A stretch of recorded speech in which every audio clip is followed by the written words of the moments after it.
पिछले 1.5 साल में गहन मंथन करके कि कांग्रेस और भाजपा दो बड़े दल हैं, मुझे किस में जाना चाहिए। जब आपके पास ऑप्शन दो हैं तो मैंने भारतीय जनता पार्टी को चुनने का काम किया है। फतेहपुर बदलाव चाह रहा है, फतेहपुर करवट ले चुका है कि इस बार भारतीय जनता पार्टी पक्ष में फतेहपुर के मतदान होगा। तो 15 साल से राज के खिलाफ हैं, राज में आने का हक तो हमें भी है। 100% वोट की बारिश होगी, 3 तारीख को जीत की फसल काटने का काम करेंगे। पर इस बार मुझे लगता है कि भारतीय जनता पार्टी यहाँ 21 में से 13 से 15 सीटें भारतीय जनता पार्टी जीत के आएगी।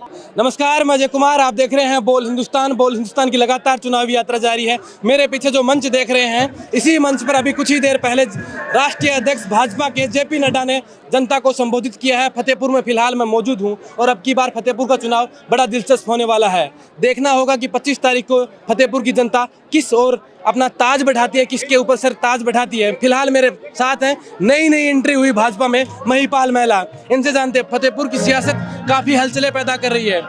मोदी जी आ गए थे झुंझुनू में, जेपी नड्डा आए यहाँ चूरू में, आ रहे हैं योगी आदित्यनाथ। क्या लग रहा है सियासत शेखावटी का?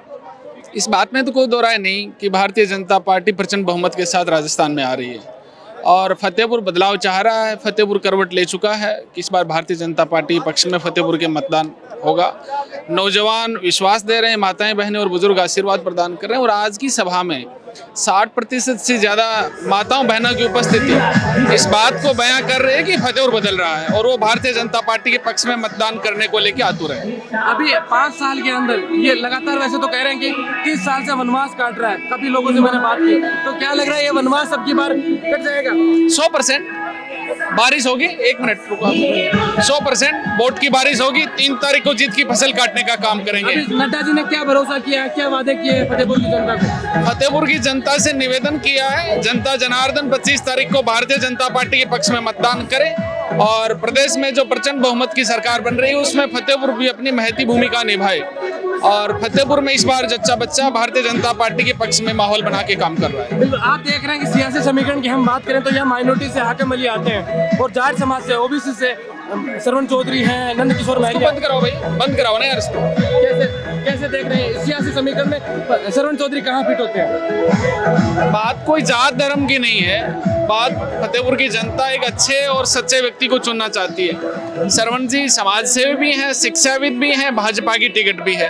25 साल का जो सूखा था एक जनता में एक टीस है कि इस बार कोई ऐसा व्यक्ति जो निर्विवादित हो, जिसकी कोई फतेहपुर विधानसभा में किसी भी तरह से कोई राजनीतिक रूप से या व्यक्तिगत किसी का कोई झगड़ा नहीं है। छत्तीसों बरादरी और सर्वधर्म उनका आशीर्वाद श्रवण जी के प्रति है। क्या फतेहपुर में बदलाव देखते हैं? अगर भाजपा को अब की बार मौका देती है जनता यहाँ की, तो क्या बदलाव फतेहपुर की जनता देखे? मुझे लगता है अच्छे प्रत्याशी हैं श्रवण जी, चुनाव जीतने के बाद बहुत अच्छा काम करेंगे। क्या जो लगातार पानी की समस्या फतेहपुर के लिए एक विकराल समस्या बनी हुई है, क्या निजात पा पाएगा फतेहपुर? मुझे पूरा विश्वास है कि वो फतेहपुर की जनता की जो उम्मीदें हैं उस पर वो खरा उतरने का काम करेंगे। आपकी एंट्री भाजपा में हुई है, क्या यही सोच के हुई है कि राज भाजपा का आ रहा है? क्योंकि राजस्थान में एक रिवाज बनता रहा है, एक बार भाजपा एक बार कांग्रेस, और इस रिवाज के हिसाब से अब की बार भाजपा की बारी है, तो आपने भाजपा का नाम। हम तो 15 साल से राज के खिलाफ हैं, राज में आने का हक तो हमें भी है और बदलाव की बयार है। चूंकि फतेहपुर से लेकर राजनीतिक गलियारों में एक ही चर्चा है कि भाजपा की सरकार आ रही है। मैं इसलिए भाजपा में नहीं हूँ कि भाजपा की सरकार आ रही है,